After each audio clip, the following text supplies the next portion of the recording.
இன்றைக்கி நம்ம வீட்டில் பார்த்தீங்கன்னா காலையில் மார்னிங் டிஃபன் பார்த்தீங்கன்னா கேப்ப ரொட்டி தாங்க. இதில் வந்து கேப்ப மாவு, அதுக்கப்புறம் பெரிய வெங்காயம் ஒரு 3 பெரிய வெங்காயம், 1/2 மூடி தேங்காய் சில்லுங்க, 3 பச்சை மிளகா போட்டிருக்கேன், ஜீரகம் போட்டுக்கிறணும், அப்புறம் கடுகு தாளித்து போட்டுக்கிறலாங்க. நான் ஜீரகத்துக்கு பதிலாக ஜீரக பொடி சேர்த்துக்கிட்டேன், மிளகுக்கு பதிலாக மிளகு பொடி சேர்த்துக்கிட்டேங்க. உங்கள் வீட்டில் குழந்தைங்க இருந்தாங்கன்னா ஏன்னா அதெல்லாம் தனியாக தூக்கி எடுத்து அழகாக எடுத்து வச்சுருங்க. நமக்கு கூட அந்த மாதிரி எடுத்து வைக்க தெரியாது.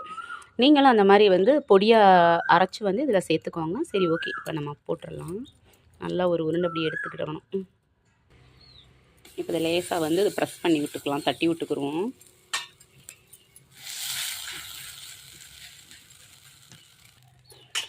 கை வந்து இப்படி நலச்சி லேசாக தட்டினா தாங்க நல்லா ப்ரெஸ் ஆகும். இதுக்கு தேவையான அளவு நம்ம நல்லெண்ணெய் அப்படியே விட்டு எடுத்துக்கிறலாம்ங்க. ஒரு பக்கம் நல்லா வெந்துருச்சு, ஒரு பக்கம் நல்லா பரட்டி போட்டுக்கிறோம். இப்போ நல்லா வந்துருச்சு, எடுத்துருவோங்க.